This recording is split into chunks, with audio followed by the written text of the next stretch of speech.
Hello everyone, welcome back. Guess what today's topic is going to be? If you guessed wave management, you guessed right. Now, why are there so many videos in my wave management enhancement videos all of a sudden? Well, so far I've shown you the basics with an AI, with the link up there in the corner, and then I showed you what it looks like against a Jinx in this video here. You may have noticed in that video that I did fast pushes almost practically the whole game. So that's not really the entire curriculum. What I do hope to show you is all of the other implementations. So we are missing the freeze and the slow push. And for those who are just starting to play Wild Rift, please watch the 2 earlier videos for more information. The following videos will be more involved, including smaller decisions that can make or break games. It is a small ramp up, so you guys can see how it all fits together. And if you've been enjoying the content, please consider liking and subscribing. While the game loads, let's do a quick recap. The basics showed you the wonderful table I showed you earlier, and the Jinx video showed you how fast push is established and why it's important. Today's game is against Warwick, where I'll explain and showcase both a slow and a freeze push, since they go hand in hand. The second thing I want to add is I will also be talking about decisions I make during the laning phase. To be more specific, I see so many people love to chase a kill or chase an enemy and risk their lane advantage to help the team. I won't get into too much detail about it now, but the Baron lane is an island. If you can keep your lane opponent there with you, you're helping your team even if you aren't present with the team. How does this make sense? Well, just like you saw in the Jinx video, it got to a point where multiple people had to come to stop me. That means that the rest of the team is free to do whatever they want. This video will showcase how a slow and freeze can force your lane partner to stay in lane while earning the least amount of gold and while you're earning the most amount of gold. But let's get to the gameplay. As you can see, Master Yi has decided to invade our jungle and also ignites early on. Let's see how this plays out. Warwick has joined the fight. It's a 2v1. Teemo came to help out, but I ditched him, so it's a 2v1 in their favor still. Diana is coming to her blue now, so it's a 3v2 since I am also walking back. This is in our favor now. I exhaust Master Yi so he can't get out. He has no flash, so he has no option but to fight. Warwick and Teemo are fighting their own battle. I want to help Diana with her jungle. First blood is always appreciated. Now, this is the first decision I make that may seem bad, but it was on purpose. Warwick can out-duel me if I misplay anything, and I have no summoner spells. So instead of helping Teemo, I decided to go to lane, farm the minions, and push the turret to punish Warwick for an extended trade. Teemo was safe earlier, but he decided to fight Warwick for no reason other than being greedy. If he wanted to, he could have waited for Diana, but you know, it is what it is. Now my first blood lead went from 400 gold to 100 gold because Teemo gave Warwick a free kill. The question is, what would you guys have done in that fight? Would you guys have helped Teemo fight Warwick, or would you guys have gone back to lane? Either way, you know, the decision is yours to make. I chose to do this one because it's safer for me. But let's take a look at my guide here for a second. First blood was worth 450, and a kill was worth 350. 2 caster minions are worth 80 gold, and a full A wave is worth 210, giving me a total of 290 extra gold, only 60 less than a kill, but less risky. Warwick missed out on both waves and might have gotten a no-hit gold on 2 caster minions, giving him 32 gold. So yes, I did let Teemo die, even though he didn't need to, but I solidified a massive lead. I earned a total of 740 gold, 450 from first blood and 290 from minions. So let's go ahead and take a look to see how badly I underestimate the speed of a level 2 Warwick. I end up dying to him after this, so I just gave him an extra 350 gold. So now he has 700 gold from 2 kills. But I have more gold than he does, from minions no less. Isn't that crazy? Lots of math involved, I know, but at the end of the day we have 40 more gold than he does, even though he's 2-0. Isn't that crazy? But let's take a look to see how the wave is. The wave is slowly crashing into his turret, and we can see in the mini-map that the massive buildup of red minions is going to crash into us. This is amazing. This is so good for us, because we'll have an easier time farming because it's going to come towards our side. Less risk of ganks and all that fun stuff. As you can see, before I even get close to the minions, I stop, because I don't want to engage on these minions, because I want it to push against me.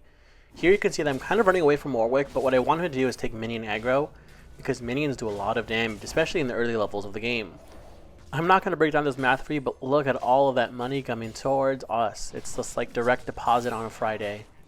Even though I engage Warwick here, you can see that I'm making sure I get as much CS or last hit as I possibly can. In this whole crash, I do make sure I kill Warwick, but I also make sure I get almost all of the minions. I only missed one of these guys. And now, since I can control this wave, I'll make sure I get the rest of them, making myself a lot of money and making sure Warwick gets punished for his mistake. This mistake was him engaging far too early without a lead, so what I'm going to do here is fast push this wave into his turret, crash it into his turret, and hope he doesn't come back before I can reset it. However, you'll be able to see that he does make it on time because he is a speedy little doggy. So once I see that little emblem on top of my head, I panic because I know he's really close by. And there he is. I messed up on getting another CS. But you can see all of these minions crashing into his turret got me gold without me even hitting the turret. I'm also going to see if I can take his honey fruit. So if I do recall, he doesn't have that honey fruit to come back to. I can see Teemo running from middle lane. So I'm saying if you want to engage, just go for it. He's going to hit level 5 pretty soon. So I'm going to try to see if I can bait him into an ultimate, which I do. Teemo does manage to get something nice on him, some hits, but he also gets feared. So it was kind of a waste of a gank. Unfortunately, Teemo did leave middle lane in a position where Lux can free push that, and she is just collapsing into his turret, which is kind of a mess. I ping middle lane because I'm like, hey, this is not good. Diana reacts to my ping, and she takes care of Lux, which is awesome. Teemo also takes her Warwick, so that's another awesome play. Probably not the best timing, but it worked out in our favor. I went middle lane just in case Diana did not reset the wave. She did a good job, however, and kept the wave neutral, where it will crash in the middle. Teemo, however, left my wave frozen for Warwick on Warwick's side. He put me in a bad spot. He should have pushed and crashed a wave to reset it naturally. Now I need to break this freeze. Breaking a freeze can be hard depending on your opponent. Unfortunately, the cannon is in turret range, so I can't attack it. Thankfully, however, Warwick is mindlessly auto-attacking, so this freeze will break naturally. You can see Master Yi going from middle lane to Baron lane. This is when I start to back off. Had Warwick not aimlessly auto-attack these minions and just attack them to naturally keep the freeze going, Master Yi could have ganked me really easily. I used the fruit to see if there's any vision. Master Yi is again on our blue side. Remember, he has no flash, so if I fight him here, he has to fight. He's already used Ignite, so he only has Smite left, which he used for blue. So, you know, this guy's as good as gone. That's the danger of running no flash comp. If you don't have a way to get away from terrain, you're kind of screwed. Once Warwick disappears from vision, I ping missing, I ping his picture, and I ping dragon. This is to communicate to my team that the dragon is spawning in a few seconds and their 5th player is not in my lane. Since I am in this lane, however, I hard push to force Warwick to react to my push or risk losing turret if he chooses to go to dragon. I hard push this or fast push this by attacking the minions before they crash. Now that I know how big Warwick's fear area is, I kind of back off and I play a little more distanced. Once it's gone though, I can pretty much fully engage him without risk of him attacking me too hard. We crash into the turret, he takes the honey fruit, I auto attack him here and I spin away from the turret.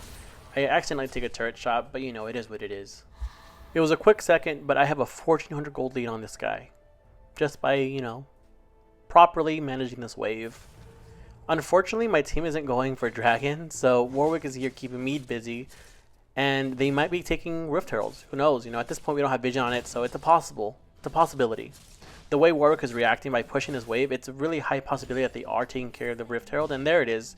They did manage to take Rift Herald, and I noticed this was a possibility because of how confident Warwick was pushing the lane. He was low on health, and he was not in the position to push, but he decided to. I'm assuming, right, he was confident in doing so because Master Yi was pretty close by. If anything went south, Master Yi can react and come to his turret. Warwick came back to the lane. He's in a bad spot. At this point, he's pretty much close to dying. I spin on him, auto attack him, ignite him. He uses his barrier. I take 2 turret shots by accident, but you know, it is what it is. At this point, he has no way of surviving my attacks unless he uses ultimate and he heals up a lot. I auto attack him again and I spin on him, but he's still surviving. He has some insane survivability. I get another piece of turret gold because of the minions that I'm crashing into his wave. I see Master Yi in the dragon side, so I'm going to take these Krugs for free gold. And I know a lot of people are like, why don't you just all in him? Well, I don't want to all in him. If I all in him, that gives him the chance to come back fully health when I'm not ready for him to come back. At this point of the game, it's me to making him stay in lane, forcing him to decide whether he wants to recall and let the wave crash, or try to defend against me. See how he keeps trying to defend against me because I'm crashing these constantly onto his turret. He has 1 HP. Do I spin on him? No. I make sure he stays in lane until I'm ready for him to leave the lane. This is me just being playful with him. The wave crashes once more into his turret. At this point, he's dead for sure. So once he gets too close, I'm going to go ahead and auto attack him, spin out, and finish off the turret as well. That's pretty close, but I managed to succeed. And now the turret is mine, and he is dead with 17 seconds. So at these 17 seconds means that he is nowhere in play for about 20 seconds, 24 seconds. So now I can crash the wave, reset, and go back to lane whenever I was comfortable to go back to lane. At this point, our lead is almost 3,000 gold. It's bananas. When we arrive back to lane, thanks to Warwick for pushing this wave, because now we can safely engage him without really worrying about a turret. He, again, could have just frozen this in his side, but he chose not to. These are the kind of mistakes you can take advantage of at any elo. If they are pushing mindlessly, abuse it. But Warwick does have 2 shields, right? So I'm going to have a hard time killing him. You can see here that he uses his gargoyle and his barrier, so he is one tanky little dude. And this is where itemization, you know, I guess is a good tip. Serpent's Fang is a fantastic item for this situation because he has 2 shields. Serpent's Fang, what it does is it stops you from having half of your shields, just an FYI. Here, I'm not going to plan on killing him. I could have all-in'd him, but that's not the point here. I want to save my ultimate just in case I get ganked. What I want is to keep him in lane until minions crash into the turret, so I can crash this turret and hit this turret without, you know, being punished for it. Lux is missing from the middle lane, so I have to be careful for her ganks. Oh my goodness, that was her snare. I missed it by like an inch. That was crazy. The wave is against the red side and the Krugs are up. These are mine to take. I also put a ward in the red buff just in case Master Yi comes before I leave, so I can take out his red buff and him at the same time. While I am recalling looking at the map, or the store, I can see him pop up right here, so I cancel my recall, and I just engage him. This is an easy kill for me, so there's no reason for me not to engage him. I take his buff, I take care of him, and I see my ultimate for this specific reason. I spin out of there, and because Warwick doesn't have flash either, there's no one that can chase me past this wall. So I pretty much just walk back to safety before I recall. I pinged in on my way in the dragon lane so I can let Leona and Xayah know that it's a 2v1 lane. And look at that, they engaged on Caitlyn and instantly took her out once they realized that Sona was not in lane. That was a fantastic use case for why pings are important. Let's take a look at the game. I took care of Master Yi, Lux is dead, and Sona and Warwick are in Baron lane. That means that Teemo is free to push, and Xayah and Leona are free to push. We got Rift Herald, so pretty much the whole map is our play place at this point. And thanks to Warwick for again just pushing this wave just because he wants to, I can just continuously apply pressure on him. He's doing this weird stutter step as if he's gonna like taunt me into killing him. I really don't care if I kill him or not. I am just pushing this wave. Remember, it's not important how many kills you get. I may be 5-1, but the most important thing to me is getting this gold from these minions. So you see he's trying to taunt me. I'm just going to back off. I really don't care for him. Plus, I saw 3 people in mid lane. If I chase him, I could die by them, you know, rotating. He leaves the wave right there. I go back. I push his wave. And so I'm constantly forcing him to stay in Baron lane. If he leaves Baron lane once, this is another free turret for me. Or if he dies and misplays it, that's another free turret for me. This is a bad spot for them to be in. And you can see there's 3 people in the bottom lane, so this means that Warwick is all by himself unless Master Yi comes out of nowhere. There he is. So Warwick is dead. There's still 3 people in the bottom lane. Master Yi decides to engage me. I go back to my minions to have them help me. That is a double kill for me. That's a double kill bottom lane. The only person left alive is Sona. And now this wave, I told you guys, this turret is mine to freely take. And this is pretty much the power of wave management. I really did nothing special to take care of this turret really fast. Obviously, if this was a real game and I was actually focusing, I wouldn't have taken this turret just yet because super minions are a fantastic way of making money and a fantastic source of experience points. So I would have kept it alive just a little longer, but that's besides the point. Now I go back to the red side's camps and I take everything. I see the yellow hourglass and red side or red buff, which means there's 10 seconds left for it to spawn. I take raptors, I take Krugs, and if Master Yi shows up again, which he just did, guess what's going to happen? He's going to get attacked once again. I'm taking his red buff, I'm also taking him out. This is just bananas. At this point, there's really nothing they can do to stop me. I just can continuously push how I want to or just hang out. I stood there for a little bit to make sure that they didn't see me leaving. And because when he ignites me, there's vision on you. That's just a little small thing. And now that I bought myself my Serpent's Fang, shields aren't going to be a big deal for me. So Warwick with his double shields, Sona with her shields, Lux with her shield, this isn't going to be a big deal. I accidentally stole a kill from Diana. I'm going to say I saved her life there because she was 1 shot from dying. But semantics, you know, potato, potato. Free roam because there's nothing they're going to do. What are they going to do? Stop Baron lane to let the minions crash into their nexus? No, they're going to have to defend it. And this is the beauty of just controlling your wave. I can do whatever I want in the map, and the wave is always going to be pushing against them with super minions, unless someone is there to stop them. Master Yi here is freaking out. He has no flash, so this is another free kill for us. I am 10-1. Holy smokes, I didn't even realize that. Instead of going towards Xayah was, I'm going towards middle lane because that is another free turret for us to take because all of these waves are just pushing against the enemy. There's 4 people in bottom lane, so what am I going to do? I'm not going to really focus that. I'm going to stay middle lane. They can either choose to focus on Xayah and Leona or take care of me. You know, they kill Leona, that sucks. It is what it is. I'm going to still take care of this turret. What I want is to make sure this Nexus falls. I don't really care about anything else other than the Nexus falling. The kills that I got, I wasn't really looking for. Like you can see that I did not completely engage on Warwick until I need to take care of this turret. Timing the kills, timing everything you're doing is really important to winning these games. If you know how the wave reacts, if you know where the wave is, if you know how your teammates and how your enemies are reacting towards the wave, your decision making is going to just be 10 times better. The way I managed this wave was letting Warwick hard push into me and slowly wavering him down until I was ready to kill him. And when I was ready to kill him, I just left him in middle lane or in my lane because why not? If I kill him, he has full health, full mana, a chance to buy stuff. He has an item advantage. If I kept him alive, he has to stay and focus on me or lose a lot of gold. That's just, you know, wave manipulation. I can see Sona and Warwick here. Sona went north and Warwick went down towards the turret. So I waited for Sona to leave. Warwick here is all by himself. Xayah and Teemo are here to help me out. You can see them in the jungle.